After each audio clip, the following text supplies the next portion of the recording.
それで、先ほどの話とつながってしますが、それで17世紀の前半までに、武道というものの考え方ができてきたというところです。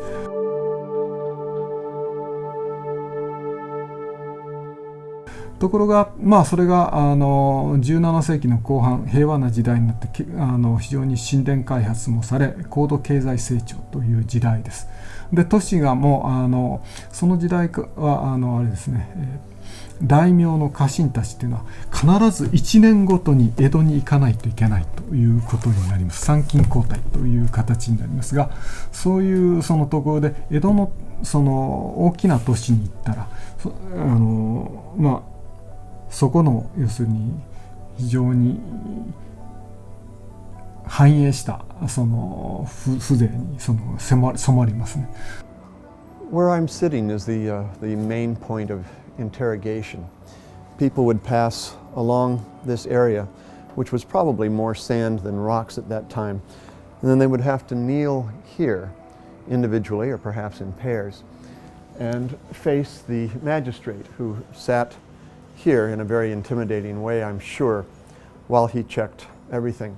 His samurai, his lower samurai, would occupy this next room in this area, and they were equipped with a number of things that if people actually tried to run and to escape, which is almost unthinkable when you think of the narrowness of this valley, they had several different kinds of poles with hooks on them. They could just hook these people by the clothes. They didn't have to actually grapple or cut them down or anything like that. Now, the samurai that basically went through here were connected with the Daimyo, but everybody came through here, whether they were people on pilgrimages, whether they were poets, whether they were just people who were out to travel and go from one part of Japan to the other. And another class of people who perhaps came through here were ronin, or masterless samurai, as they walked the country, sharpening their skills. They too would have had a pass to go through. They wouldn't have been able to pass through otherwise.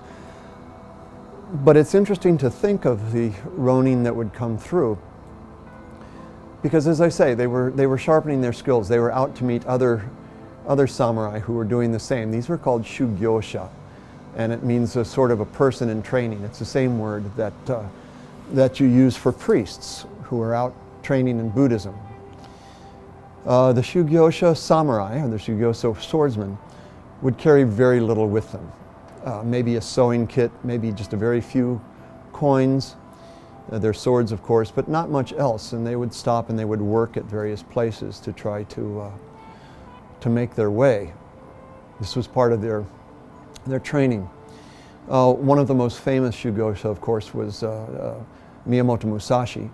Now, Musashi traveled throughout the country, whether he passed through the Kiso area, this Nakasendo, or not, we don't know, because he didn't leave too awfully many records of where he was. But Musashi would have passed through any number of places like this in his many travels.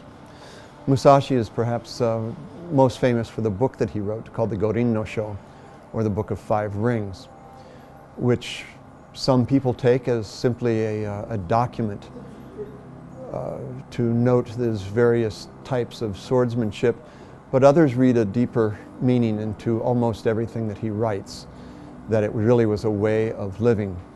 And his last chapter in the book, really, which is the shortest and probably the most vague,